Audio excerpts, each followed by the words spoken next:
Padova rischia troppo. Sul fronte idrogeologico il pericolo di nuovi allagamenti in città è sempre elevato e troppo spesso i cittadini si sono trovati a fare i conti con un territorio che non è in grado di sopportare gli effetti degli eventi atmosferici. Così il Comune corre ai ripari e parte con due diversi progetti. Il primo approderà giovedì in Consiglio Comunale e riguarda la realizzazione della vasca di laminazione di via Forcellini, progetto bloccato dalla passata amministrazione, ora fortemente voluto dalla Giunta Bitonci. L'Assemblea cittadina sarà chiamata ad esprimersi sul vincolo per l'esproprio dell'area nella quale dovrà essere realizzata la vasca dalla capienza di 15.000 metri cubi.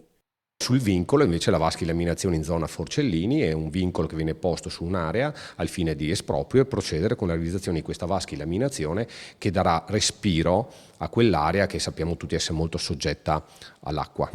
Acqua che non risparmia neppure la zona della bretella tra la regionale di Altichiero e la provinciale romana Ponense, nella zona delle vie Carnia e Chioggia. Qui l'obiettivo è il fossato a margine della strada. Abbiamo posto un problema che è zona Mandria, via Carnia e via Chioggia per capirci, che quando è stata realizzata la bretella di collegamento non si è adeguato lo scarico delle acque piovane, pertanto c'è una strozzatura e in quella zona tutti sanno l'anno scorso specialmente sono andati sotto acqua. Pertanto andremo a realizzare un'opera di 330.000 euro che riguarda il potenziamento del tubo per lo scarico delle acque e il risezionamento e allargamento del fossato che costeggia la bretella al fine di dare più portata di scarico acque. Veneto Strade poi restituirà al Comune 195.000 euro dei 330.000 totali dell'opera.